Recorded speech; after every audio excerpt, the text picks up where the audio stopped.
Welcome everyone, मैं फिर से स्वागत करती हूँ आपका अपने चैनल में। तो मेरा नाम है अलका और जैसे कि हम लास्ट दो टॉपिक्स पढ़ चुके हैं नाउन और प्रोनाउन पार्ट्स ऑफ स्पीच के, उसी प्रकार से ये थर्ड टॉपिक है हमारा वर्ब पार्ट्स ऑफ स्पीच का। आइए चलिए शुरू करते हैं वर्ब। तो वर्ब सिंपली अगर हम वर्ड्स में जानें या सिंपली अगर हम देखें कि वर्ब होता क्या है, जो भी हम काम कर रहे हैं या जो भी हम रेगुलर काम कर रहे हैं, जो भी हमसे काम करने को कहा जा रहा है, वो सारे काम जो हैं, वो सारी जो क्रियाएं हैं जो हम कर रहे हैं, उन्हें हम वर्ब का नाम देते हैं और हिंदी में हम उसे क्रिया ही कहते हैं। अब हम देखते हैं इसकी डेफिनेशन। तो a verb is a word, या कह सकते हैं a verb shows an action. Verb एक वो शब्द होता है जो एक व्यक्ति का एक्शन दिखाता है या एक व्यक्ति का करा गया कार्य दिखाता है, किया गया काम दिखाता है। अब अगर हम बात करें वर्ब के काइंड्स की, या वर्ब कितने प्रकार के होते हैं, या वर्ब कौन कौन से होते हैं, वर्ब कैसे कैसे होते हैं, तो यहाँ हम देखेंगे कि वर्ब आपके जो हैं दो प्रकार के होते हैं। There are two types of verb, जिसमें कि फर्स्ट है आपका ट्रांजिटिव वर्ब।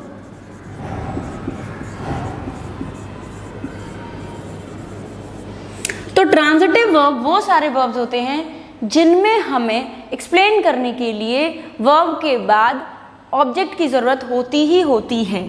जैसे कि अगर हम एग्जाम्पल देखेंगे, Rahul reads book.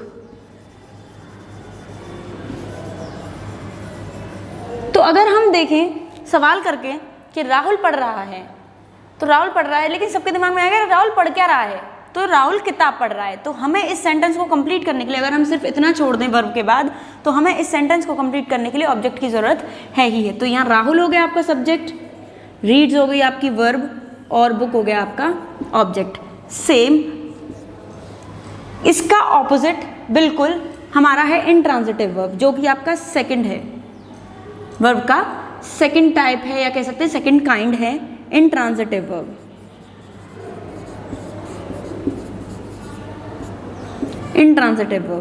Intransitive verb वो सारे वर्ब्स होते हैं जिन्हें कभी भी कोई ज़रूरत नहीं होती अपने पीछे एक ऑब्जेक्ट छोड़ने की, या अपने सेंटेंस के, या कह सकते हैं अपना अर्थ समझाने के लिए इन्हें किसी भी ऑब्जेक्ट की ज़रूरत नहीं होती सेंटेंस में।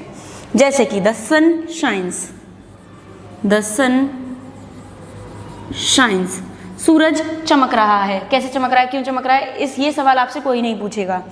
द डॉग बार्क्स, या द डॉग बार्क, कुत्ता भौंक रहा है। क्यों भौंक रहा है, किस लिए भौंक रहा है, कैसे भौंक रहा है, ये सवाल आपसे कोई नहीं कहेगा। अपना अर्थ इसमें पूरा वहीं की वहीं कंप्लीट हो गया है कि कुत्ता भौंक रहा है, सूरज चमक रहा है। इसके बाद हमें किसी भी ऑब्जेक्ट की जरूरत नहीं है।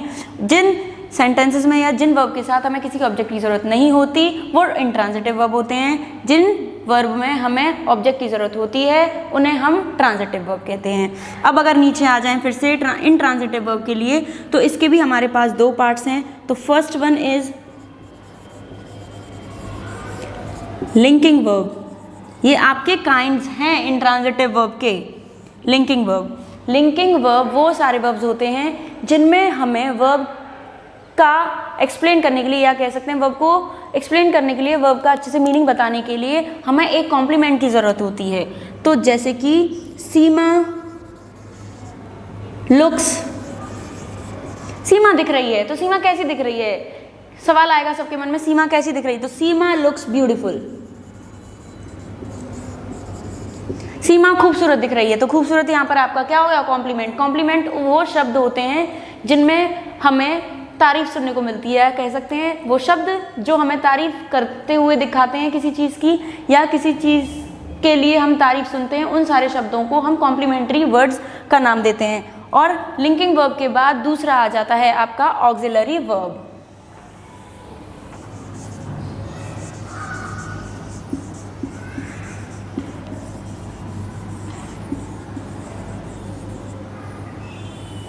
ऑक्सिलरी वर्ब वो सारे वर्ब्स होते हैं जो अकॉर्डिंग टू टेंस चेंज किए जाते हैं, कि या कह सकते हैं अकॉर्डिंग टू टेंस पुट किए जाते हैं।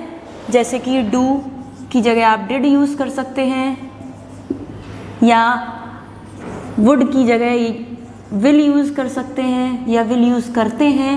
तो इसी टाइप से बहुत सारे वर्ड्स हैं हमारे पास जिन्हें हम प्रेजेंट, पास्ट, फ्यूचर में अलग अलग टाइप से यूज़ करते हैं। इसके लिए भी आपको 2 पार्ट्स में डिवाइड किया गया है, जिसमें फर्स्ट है आपका प्राइमरी ऑक्सिलरीज।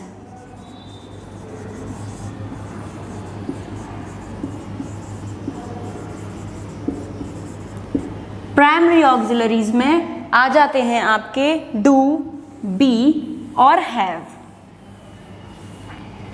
प्राइमरी ऑक्सिलरीज में आ जाते हैं आपका डू, बी और हैव, जिनके अंदर आ जाता है आपका डू और डिड।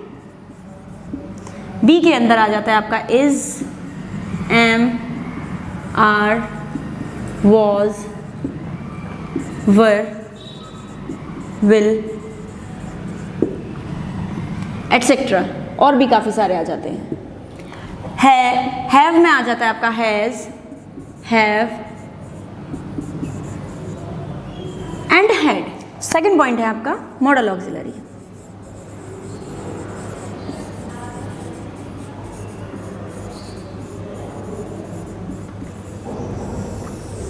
मॉडल ऑक्सिलरीज में आ जाते हैं आपके can, could, shall, should, may, might etcetera, और भी बहुत सारे वर्ड्स हैं इसी टाइप से रिलेटेड जो कि मॉडल ऑक्सिलरीज में आ जाते हैं।